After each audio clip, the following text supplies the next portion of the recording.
আসসালামু আলাইকুম। বোর্ডিল ডকুমেন্টারির নতুন আরও একটি ভিডিওতে স্বাগতম জানিয়ে শুরু করছি। আজকের আলোচনার বিষয়বস্তু সান্ডা বা স্পাইন টেইলড লিজার্ড। ব্রিটানিকার তথ্য অনুযায়ী সান্ডা আসলে স্পাইন টেইলড লিজার্ড বা কাঁটাযুক্ত লেজওয়ালা টিকটিকি। এর বৈজ্ঞানিক নাম ইউরোম্যাস্টিক্স। সান্ডা কোনো নির্দিষ্ট প্রাণীর নাম নয়, মরু অঞ্চলে বসবাস করা এই গোত্রের বেশ কয়েকটি প্রজাতিকে বোঝাতে ব্যবহৃত হয়। আরবি ভাষায় একে বলা হয় দব। মরুভূমিতে বসবাসকারী এই গোত্রের লিজার্ডের সাধারণভাবে সান্ডা বলা হয়। এরা সাধারণত উত্তর আফ্রিকা থেকে শুরু করে ভারত পর্যন্ত বিস্তৃত শুষ্ক ও আধা শুষ্ক পরিবেশে বসবাস করে। তাপমাত্রা ও ঋতুভেদে এরা রং বদলাতে পারে, অনেকটা গিরগিটির মতো।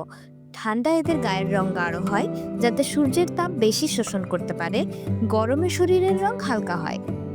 এদের মাথা চওড়া, শরীর মোটা, 4 পা বিশিষ্ট। বড়দের গড় দৈর্ঘ্য হয় 25 থেকে 30 সেন্টিমিটার, অর্থাৎ 10 থেকে 12 ইঞ্চি। লেজ মোটা এবং কাঁটায় ভরা। এই কাঁটা শিকারীকে ভয় দেখাতে বা আঘাত করতে ব্যবহৃত হয়।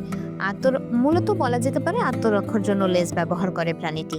কি ভাবছেন, বাংলাদেশের গুইসাপের সাথে মিল আছে, তাই তো? হ্যাঁ, সব প্রজাতির সান্ডা ডিম পাড়ে।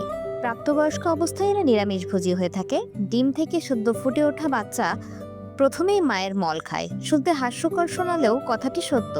এই কাজটি করে সঠিক অন্ত্রের জৈব বৈচিত্র্যের গঠনের জন্য, অর্থাৎ গাট ফ্লোরা গঠনের জন্য, যা উদ্ভিদভিত্তিক খাদ্য হজমের জন্য অত্যন্ত গুরুত্বপূর্ণ। ধন্যবাদ। আজ চলে যাচ্ছি, ফিরে আসবো নতুন কোনো তথ্যবহুল ভিডিও নিয়ে। ধন্যবাদ।